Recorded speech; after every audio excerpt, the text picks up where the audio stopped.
In the spring of 1999, Margaret Hollis opened her mailbox and found a cream-colored envelope with gold-embossed lettering.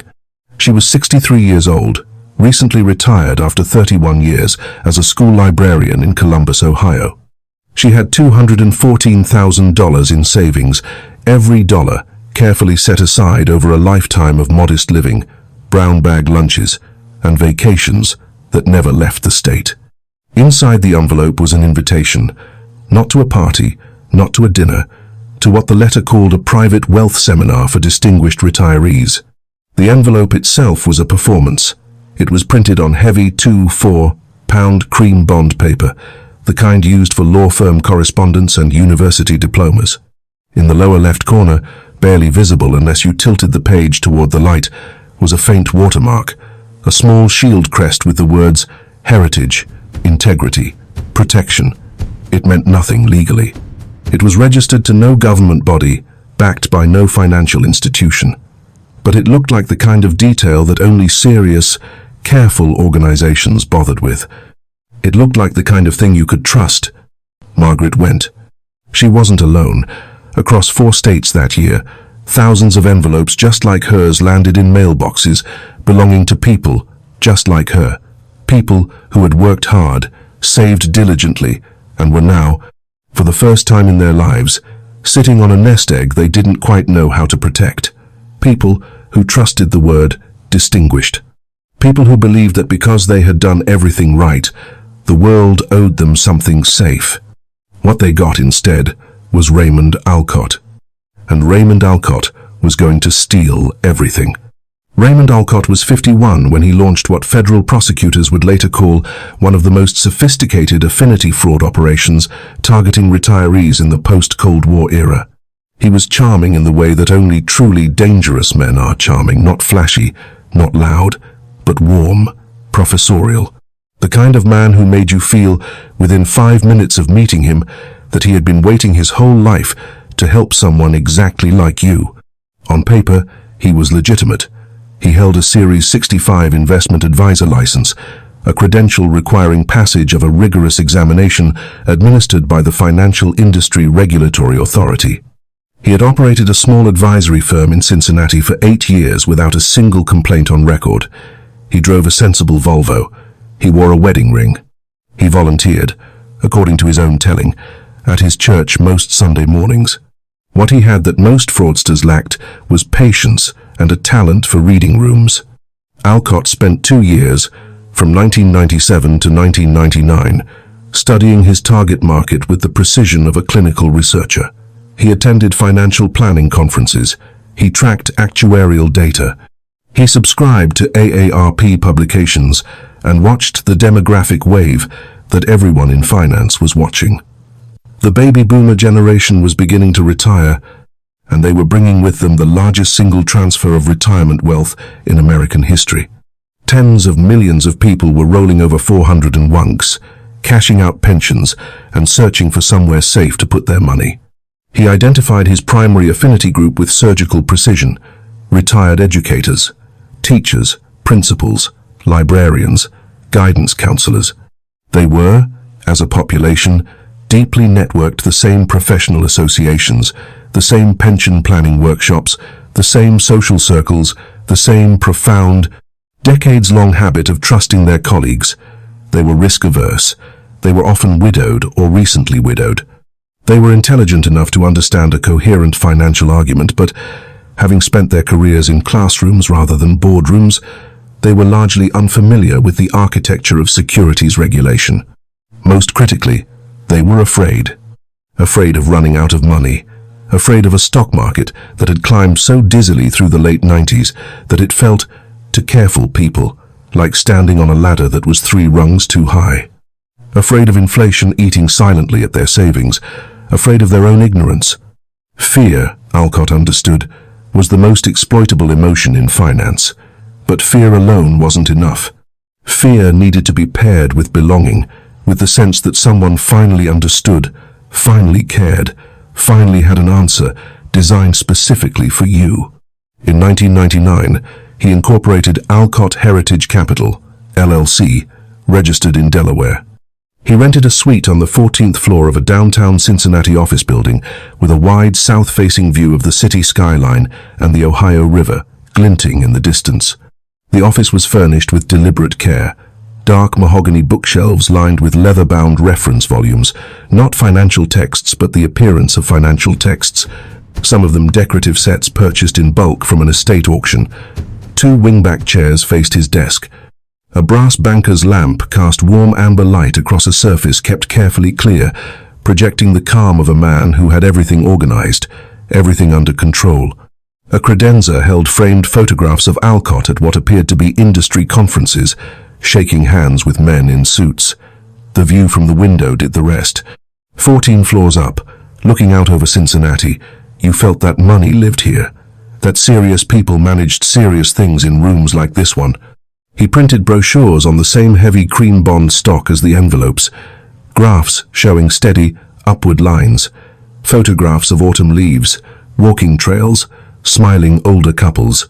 A logo, a small shield above the words, Alcott Heritage Capital protecting what you've earned. Then he sent out the envelopes. The Alcott Heritage Capital Wealth Seminar was, by every account of those who attended, a masterclass in manufactured credibility. It was held in hotel ballrooms, the Marriott in Columbus, the Hilton in Indianapolis, the Sheraton in Louisville, always at 6:30 inches the evening, always with a complimentary dinner beforehand. Attendees were greeted by name at the door by one of 2 assistants holding printed guest lists on matching clipboards. They were seated at round tables with white tablecloths and small floral arrangements. The food was good. The wine was poured freely, though Alcott himself drank only water. He understood that a man who didn't drink while others did projected both sobriety and control, the qualities you wanted in someone managing your retirement. The presentation lasted 90 minutes. Alcott used no hard sell. He promised nothing outrageous. He began, always, with the same opening, delivered in the measured cadence of a man who had given this speech 100 times and never stopped meaning it. He leaned forward slightly, lowered his voice just enough that the room had to quiet to hear him, and said, "I want to start tonight by asking you to forget everything you think you know about investing, not because it's wrong, much of it is right, but because the rules that applied when you were 40 don't apply anymore. When you were 40, you had time. Time was your greatest financial asset. If the market dropped 30%, you could wait, you could hold on, the tide would come back in. But here's what nobody tells you. When you retire, and I mean nobody, not your broker, not your banker, not the pamphlets they hand you at the credit union. Here's what they don't say. The sequence of those returns matters now in a way it never did before. If the market drops 30% in your first 3 years of retirement, right when you're drawing down to live, you will run out of money. Not maybe, not possibly. You will run out. Because you'll be selling shares at the bottom to pay your electric bill, and you'll never have enough left to recover when the market comes back up. That's not a theory. That's arithmetic. I've sat with people, good people, careful people, people who did everything right, and I've watched them realize, too late, that the math had been working against them the whole time. That's not going to happen to you. Not tonight. Because what I'm going to show you is something different. Something built specifically for people in your position, people who have already won the race and simply need a safe place to rest. We call it the Heritage Shield. And before this evening is over, I think you're going to understand why, for the first time in a long time, you can stop being afraid. The room was always quiet after that passage. Not the silence of boredom, the silence of recognition, of people who had lain awake at 3 a.m., doing precisely the mental arithmetic Alcott had just described, and who had never heard anyone put words to their private fear so exactly. He had named it, he had seen them, and now he had a solution. What he presented as the solution was an investment product he described as private placement, fixed income instruments, backed by international real estate portfolios and government infrastructure contracts in Western Europe. The returns were modest but guaranteed between 8% and 11% annually, depending on the investment term. The principal was protected by the Heritage Shield, a proprietary insurance mechanism that Alcott described as operating similarly to FDIC deposit insurance. providing a backstop against any loss of invested capital, regardless of underlying market conditions. None of it was real. There were no private placements, there were no international real estate portfolios, there were no government infrastructure contracts. The Heritage Shield was a phrase, nothing more. It had no legal definition, no regulatory standing, no insurance backing of any kind. It was 6 syllables arranged to sound like a guarantee. The money investors sent to Alcott Heritage Capital was deposited into a set of personal and business bank accounts that Alcott controlled directly. Early investors received their promised returns, paid not from any investment gain, but from the deposits of newer investors. Classic Ponzi mechanics, unchanged, since Charles Ponzi himself ran his postal reply coupon scheme in Boston in 1919. The architecture of the fraud was ancient. What was modern was the targeting, the professionalism, and the patience. At the end of every seminar, Alcott did the thing that most distinguished him from ordinary con men. He told the room to go home. "Don't decide tonight," he said. "I'll call you next week. Take the materials. Talk to your family. Ask your accountant. Ask your financial planner. I'm not going anywhere." The restraint was deliberate and devastatingly effective. A high-pressure closer triggers suspicion. A man who tells you to think about it triggers trust. He was, in effect, daring them to do due diligence, confident that the layers of manufactured legitimacy would hold under the kind of scrutiny a retired schoolteacher would apply. He was right. Margaret Hollis invested $85,000 within 6 weeks. In the first 8 months of operation, Alcott Heritage Capital collected over $3.1 million from 127 investors across 4 states. The most powerful engine of the scheme, however, was not the hotel seminar. It was Margaret Hollis at a lunch table.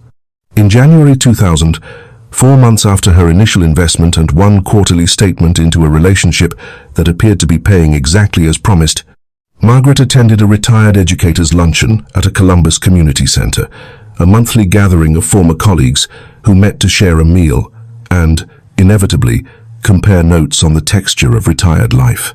The conversation turned, as it often did among people with fixed incomes and market anxiety, to money.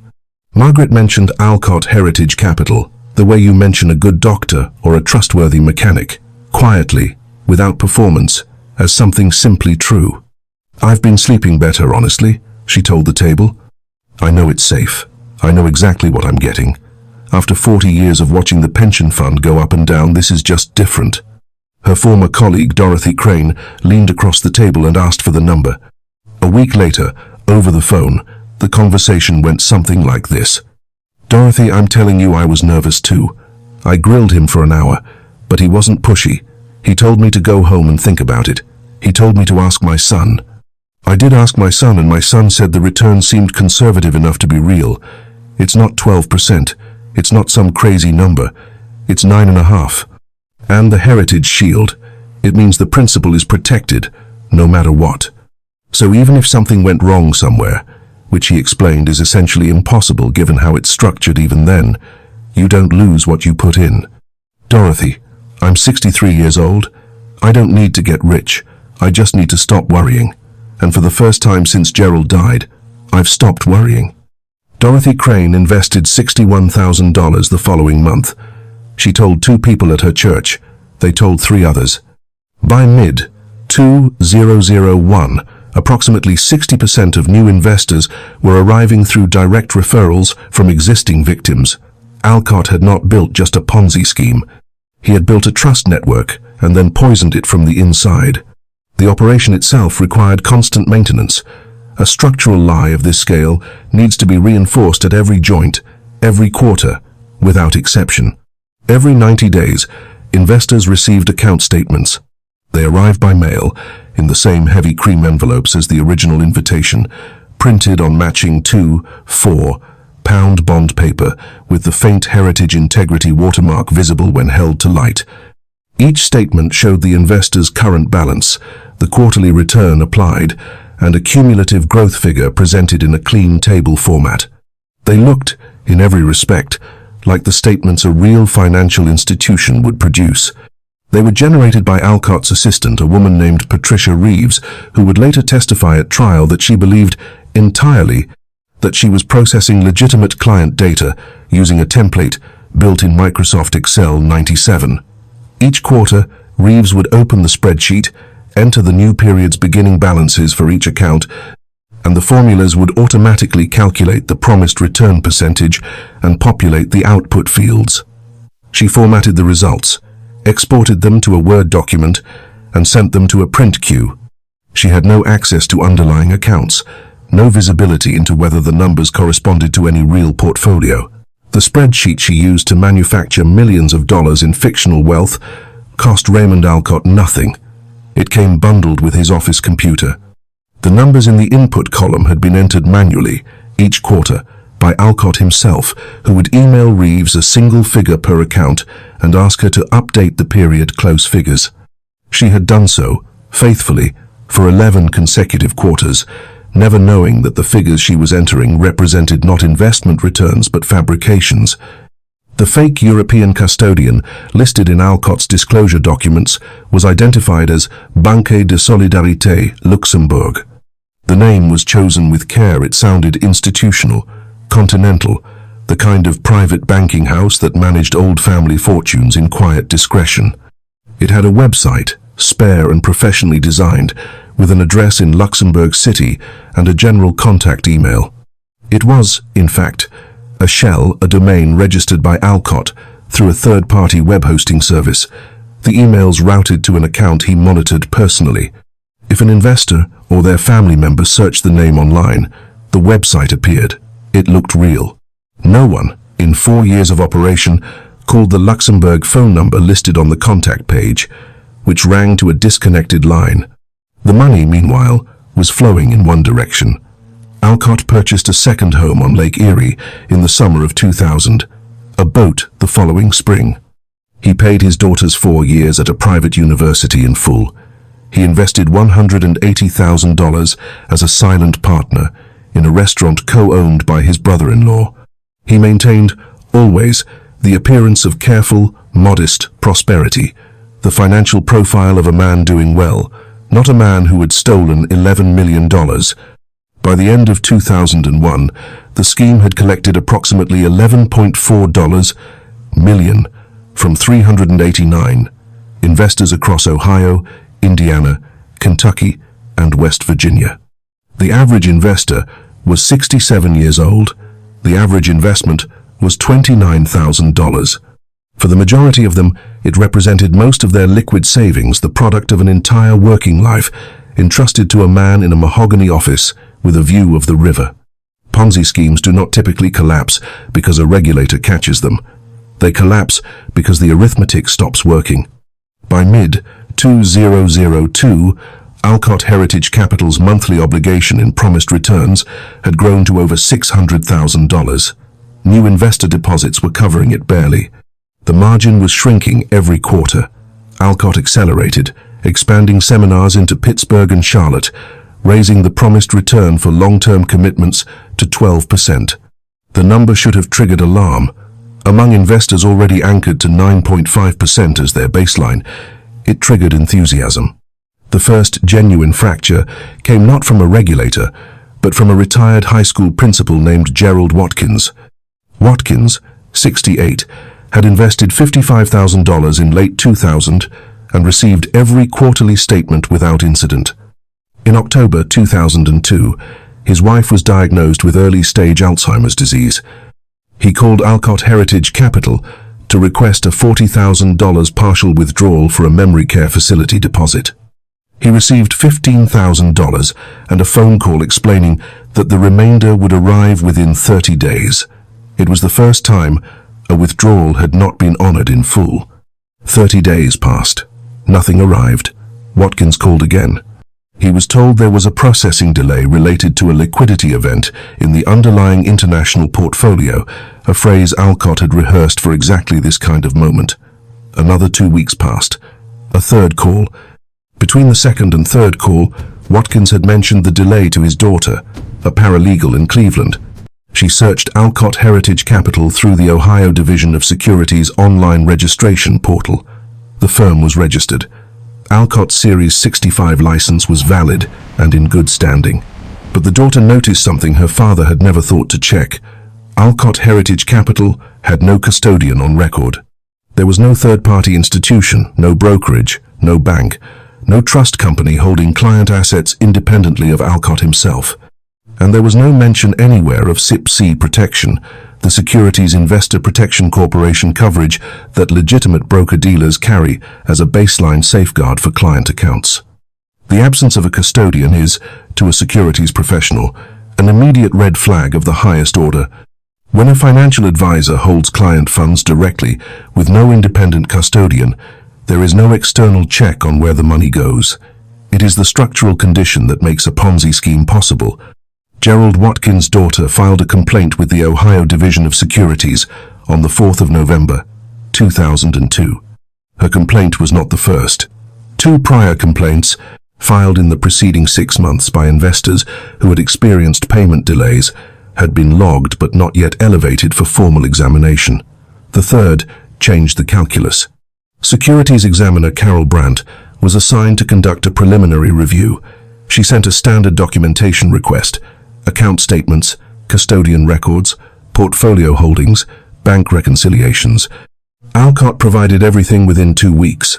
The documents were formatted with professional polish, internally consistent, and completely fabricated.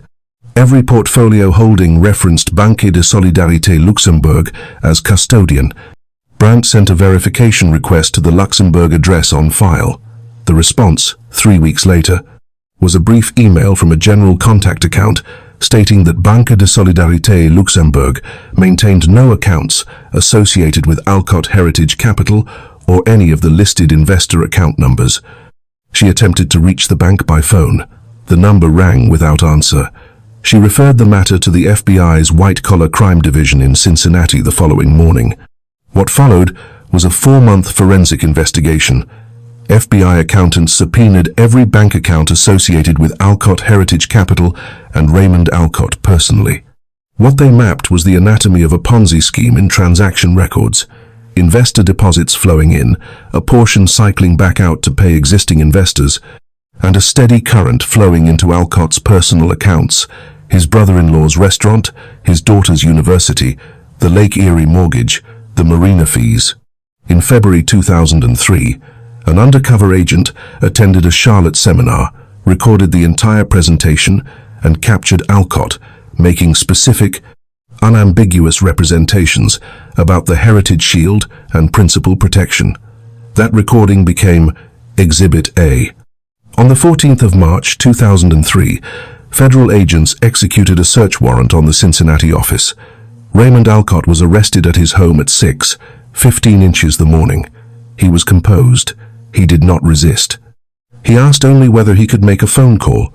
The federal indictment contained 17 counts: wire fraud, securities fraud, mail fraud, and money laundering. The trial lasted 11 days. The victim testimony lasted 3 days. Margaret Hollis spoke for 6 minutes. She had lost $85,000. She had returned to part-time work at 66, shelving books at the same library where she had been head librarian for 2 decades. She did not cry. She read from a prepared statement in a voice that did not waver and said, at the end, "He didn't just steal my money. He stole the years I had left to rest. And he did it by making me feel, for the first time in my life, like someone was finally looking out for me." Dorothy Crane submitted a written statement. She had lost $61,000. She had been the person who spread the investment to 7 other retired educators, none of whom recovered more than cents on the dollar. She wrote, "I trusted her because I had known her for 30 years. And she trusted him. That's how it traveled. That's how it always travels." The defense argued that Alcott had genuinely intended to build a legitimate operation, that the scheme had begun with honest ambitions and deteriorated under market pressure. The jury deliberated for less than 4 hours. Raymond Alcott was convicted on all 17 counts and sentenced to 19 years in federal prison with an order to pay $18.3 million in restitution. He had approximately $2.1 million in traceable assets at the time of arrest. The remaining $16.2 million was gone. The 612 victims received, on average, 11 cents on every dollar they had lost. Financial crime stories carry two villains. The first is the fraudster. The second is every system that was supposed to stop him and didn't. The Series 65 investment advisor license gave Alcott his foundational credibility and never once served as a check on his conduct. The examination tests knowledge of investment concepts and regulations. It does not require criminal background screening, character references, net worth verification, or submission to periodic audits. Once held, it projects an authority it was never designed to guarantee. Alcott's license remained valid and in good standing throughout the entire 4-year operation. It was suspended only after his arrest. The state securities registration system, while functioning precisely as designed, was a reactive architecture. Complaints had to be received, logged, and reach a threshold before examination resources were deployed. 2 complaints in 6 months had not triggered a review. A third did. But by the time Carol Brandt sent her first documentation request to Alcott Heritage Capital, $18.3 million had already been collected. The Heritage Shield itself represented the most structurally dangerous element of the entire operation, an entirely fabricated term deployed to mimic a regulatory concept, FDIC insurance, without any of its legal underpinnings. There was no law requiring Alcott to define the Heritage Shield, register it, back it with capital, or disclose its non-existence. He invented a phrase. He repeated it with confidence. And because it sounded like something that existed, his investors treated it as something that did. In the spring of 2004, a class action civil suit was filed on behalf of all 612 investors. The hotel chain claims were dismissed at the pleading stage. The civil judgment against Alcott was largely uncollectible. A victim restitution fund, established with the $2.1 million in recovered assets, distributed approximately $1.7 million after legal fees. Margaret Hollis received a check for $9,346. She framed it not in celebration, not in bitterness, but as a record of the fact that she had fought, that she had gone to every hearing, that she had given a statement and said the thing that needed to be said. Dorothy Crane never returned to the retired educators' luncheon. Gerald Watkins, whose daughter's phone call had broken the case open, did not attend the sentencing. His wife had died in the memory care facility 6 months before the trial concluded. He sent a written statement entered into the record. It was 1 paragraph long. It read, "I want the court to know that my wife died in a facility she deserved better than, because the money we set aside for her care had already been spent by someone who shook my hand and called me a distinguished investor. That is all I want the court to know." Raymond Alcott was released from federal prison in 2017 after serving 14 years. He was 69 years old. His Lake Erie house had been sold in the restitution process. His daughter, by all accounts, has not spoken to him since the arrest. The cream-colored envelope with the gold-embossed lettering and the faint watermark of a shield that meant nothing that was the weapon. Not the spreadsheet, not the mahogany office with the view of the river. Not even the seminar with the white tablecloths and the good wine. The weapon was the moment Margaret Hollis opened her mailbox and felt, for just a second, distinguished. That second was all he needed. Total investor losses, $18.3 million. Investors defrauded, 612 across 6 states. Average victim age, 67. Average loss, $29,000. Recovered assets, $2.1 million. Restitution rate, $0.11 per dollar lost. Raymond Alcott, sentenced 2003, released 2017,